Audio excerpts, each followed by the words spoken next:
Salut à tous, on revient aujourd'hui sur l'épisode 3 de la saison finale de Game of Thrones. D'ailleurs franchement, après ce qu'on a eu aujourd'hui, je sais même pas si on peut encore parler d'épisode. Là on est plutôt sur une sorte de film, et un très bon film en plus.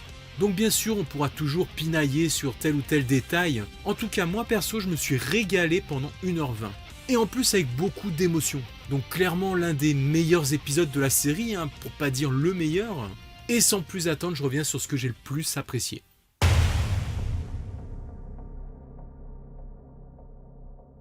Alors déjà, la bataille était clairement épique, au-delà même de toutes les attentes qu'on pouvait avoir. C'était un épisode de nuit, donc certes un peu sombre, éclairé par des feux omniprésents dans cette bataille contre les morts. Du coup, par moments, l'action n'était pas forcément super lisible, mais ça marquait bien la confusion et la débâcle à laquelle on assistait. Et d'ailleurs, on était sur tous les fronts. À voir les vagues d'attaques de l'armée des morts qui écrasaient tout sur leur passage quand ils chargeaient au début, on se rendait bien compte que c'était difficile de pouvoir leur tenir tête, même juste le temps de les ralentir. Bon alors les Dothraki se sont fait décimer en 2 minutes, ils ont presque été sacrifiés j'ai envie de dire. Mais de toute façon ça ne changera pas grand chose car l'armée du roi de la nuit est inarrêtable de toute façon.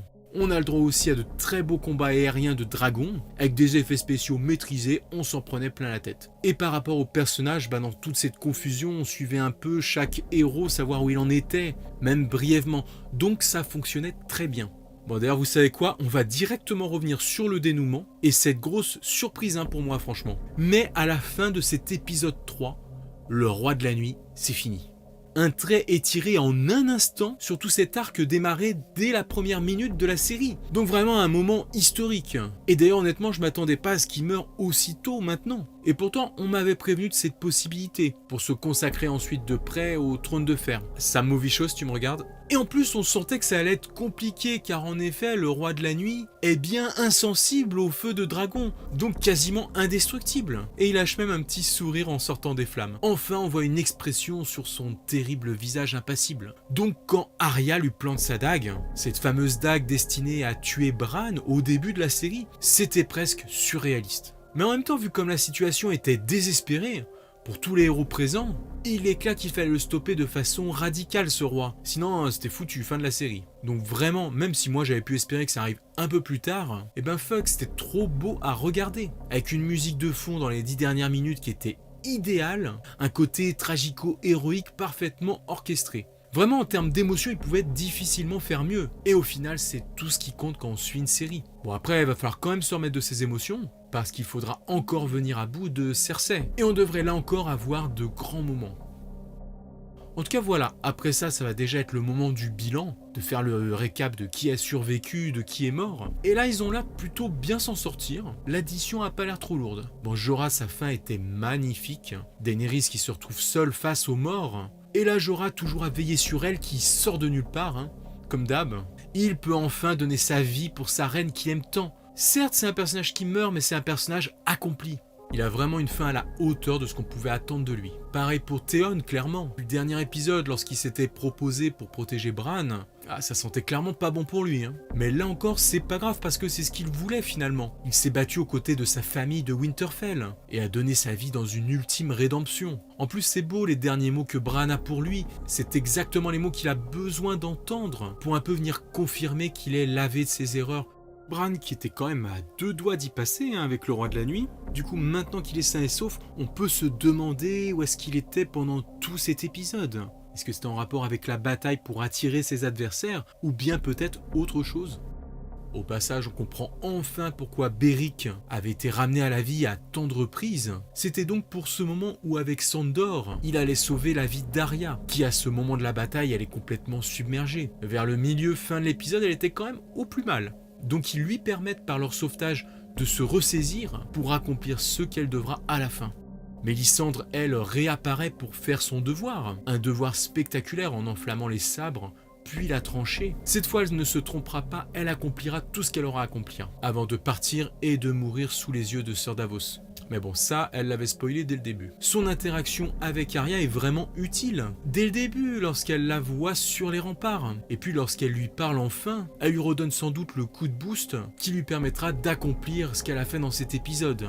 Bon, sur la liste des morts, il y a quand même Lyanna Mormont, et même si c'est un personnage très secondaire, elle a su avoir un rôle charismatique et une mort mémorable, complètement badass face aux géants, les deux s'entretuant.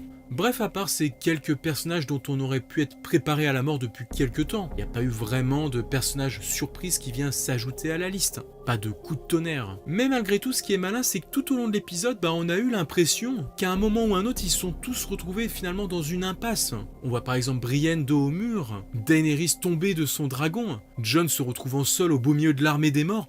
Voilà, à chaque instant, on pouvait se dire « Oh là là, ça y est, il va mourir ». Et puis pour certains, on les voit à peine s'en sortir. Donc certes, il y a beaucoup de rescapés, mais ils ont tous eu une sorte de petite mort à un moment ou un autre dans cet épisode. Brienne et Jaime sont encore debout, ça fait plaisir, surtout vu comment l'épisode précédent avait pu appuyer leur relation et leur honneur. Peut-être même un peu trop, on s'attendait à un destin funeste pour l'un des deux. Mais pour l'instant, ils sont encore debout.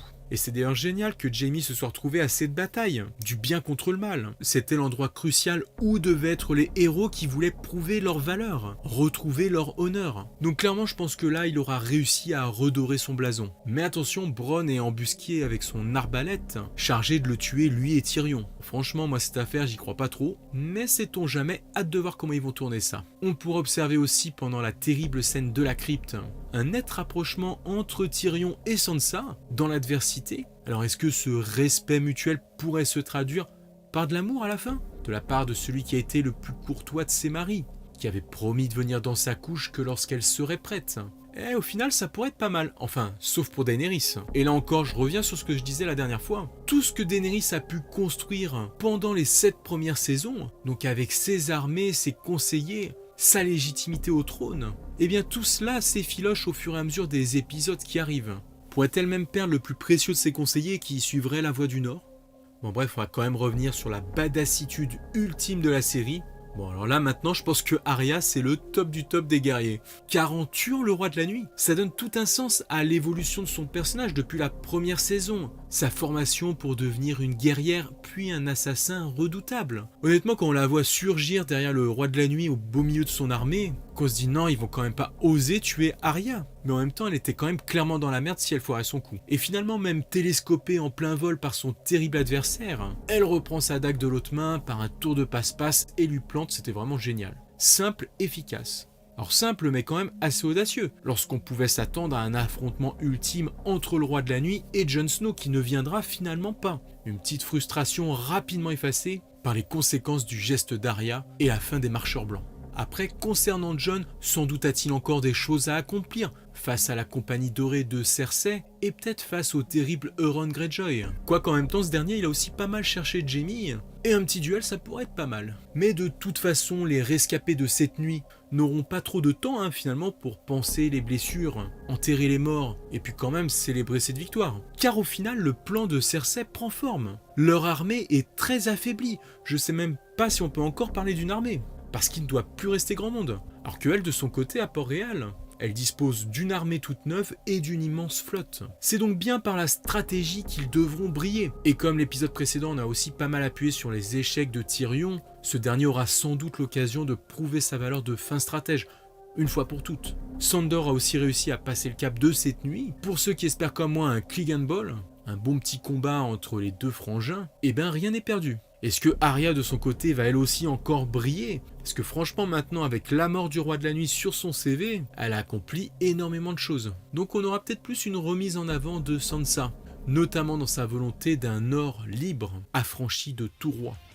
N'hésitez pas vous maintenant à me dire ce que vous avez pensé de cet épisode dans les commentaires, les choses que vous avez aimées et puis peut-être les choses que vous avez moins aimées aussi. On se retrouve la semaine prochaine pour voir comment va se décanter ce deuxième acte de cette saison 8.